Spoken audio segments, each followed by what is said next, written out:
Now, I'm going to wager there are those of you in the audience right now who do not want to hear this. You're not going to like it. You're going to rail at the television. You're going to throw something at your monitor, and you're going to be so angry that you're going to blame us for basically making it up.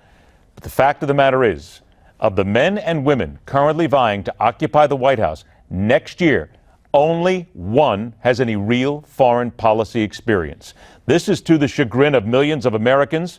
They will believe that Hillary Clinton has the chops, albeit, let's again be honest, those chops come with more negatives thanks to a public attitude of what difference does it make, and the growing possibility of federal charges wafting through the wind. So then you have to consider this. Wonder then with me. Of the four men most likely to grab the reins to be in the White House next year, not one of them has on-the-ground experience dealing with foreign governments regarding wars, economy, the things that basically make up a presidency. So where would that leave America in the eyes of world leaders? Welcome back to The Hardline. Veteran commentator, conservative activist, and president of the London Center for Policy Research, Dr. Herb London. Dr. London, always a pleasure to get a chance to talk to you. And this has come up in conversation now for a couple of days, so I wanted to get your take on it. What I just said here, the fact that world leaders, let's take everything else off the table right now, but for the moment, they will look at Hillary Clinton and see her as the only person with foreign policy experience. Yes or no? Is that correct? Well, they will see what foreign policy experience is a question of what kind of experience. Okay, let's take it from there. But just experience in dealing with governments. Let's not go with the good or bad, but the fact that she's had that experience, correct? She's had some experience. That is certainly accurate. Right. She's had some experience. She is not exactly what people would want representing the United States right now, but she has that experience. So then, in your opinion, how would the other governments then look at this country if you look at a John Kasich, a Donald Trump, a Ted Cruz, or a Bernie Sanders? How would they look at that as those being the leaders and not somebody with any real experience on the ground? I think that all world leaders today are looking for American leadership and guidance. They're not likely to find it in the characters that you've mentioned. By and large, what America has to do is to reconnect with many of our allies across the globe and restore the confidence that many nations had in the leadership that the United States once provided.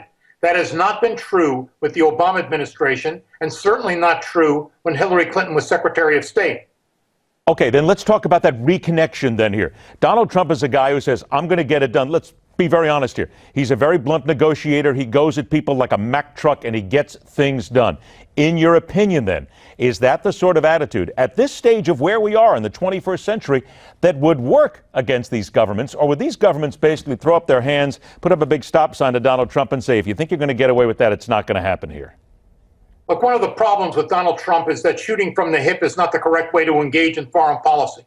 The leaders of the world are looking for people who are fairly sophisticated about the manner in which they engage in these kinds of negotiations. Someone who shoots from the hip and is simply going to say, this is the way it's going to be, is not going to get very far with nations that are looking for guidance from the United States. So what about those then? What about those then who would fire back, Dr. London? What about those who would fire back and say, we get what you're saying, but right now the way the world is, we need a guy like Donald Trump in there, and maybe he's somebody in there who can just push it just enough and push the right buttons and maybe change things?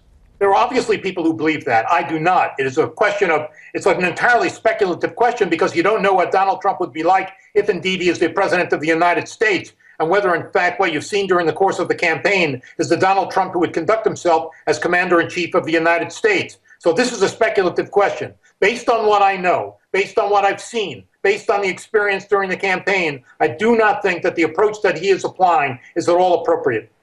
Is it not fair to say, though, I got about a minute left, that presidents, while they basically are sitting there with the buck stops here, it's the people they put around them that give them a lot of this advice. That's the real key here.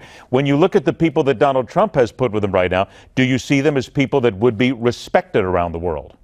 Well, that's very difficult to say. By and large, I do not think that is the case. Look, Carl Icahn is an extraordinarily talented fellow in the financial world. But he's a corporate raider. Is a corporate raider the right sort of person to negotiate a trade agreement with China or with South Korea? I hardly think so. So again, it is a question of the kind of people that Donald Trump associates with. With about 30 seconds left here, do you see any of the other candidates, knowing their experience, knowing what we know right now, that would be seen as a positive when negotiating with these foreign governments? The one character who I think might fall into that category would be Ted Cruz, who I do think has some experience and is very smart. Again, the question is, of course, the kind of people that he surrounds himself with, and that, too, is entirely in the area of speculation. But you would agree that a lot of people would also fire back anybody but Hillary Clinton.